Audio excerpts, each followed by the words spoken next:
Welcome to Oak Business Consultant. Today I'm going to walk you through Real Estate Services Excel financial model. Starting from the table of contents, we have input sheet, investment summary, revenue analysis, financial statements, financial analysis, workings, and dashboard. Here are some helping cells. While peach cell shows input cells, gray cell shows formula results, light gray font shows helping cells. Coming towards the input sheet, it's the most important sheet of the whole financial model.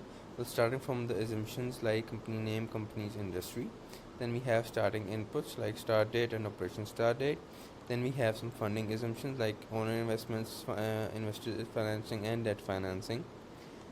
And then we have the revenue inputs like average unit sales, average selling price per unit, commission per unit, leasings, property management, advisory, tenant representation.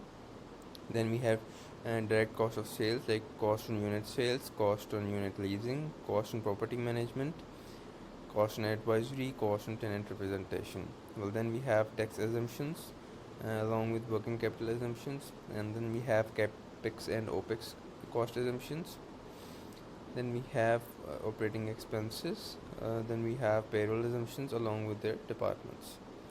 Coming towards the investment summary, well, this is for the investor's purpose. Well, summary shows funds required for the operations and additional cash required for financing cost and taxation.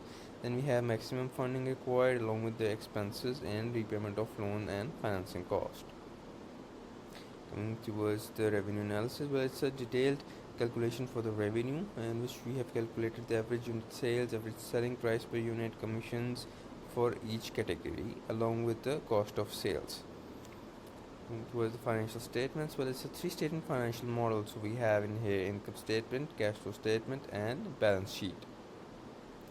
Towards the financial analysis, we have break-even analysis, company valuation, which contains weighted average cost of capital.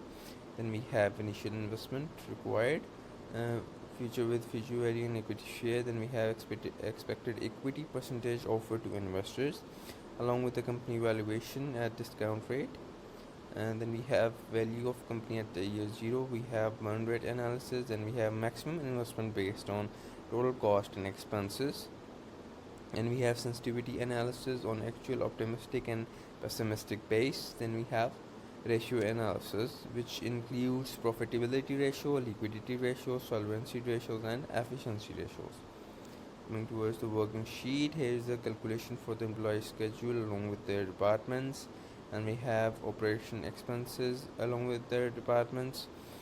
Then we have working capital calculations, loan schedule, depreciation, amortization, and then we have asset calculations. Coming towards the dashboard, well, it represents the whole financial model. So here we have dashboard, net cash, revenue by service, break-even analysis, and monthly profitability analysis. So that's it for today. Thank you for watching. If you have any further queries, you can visit our website.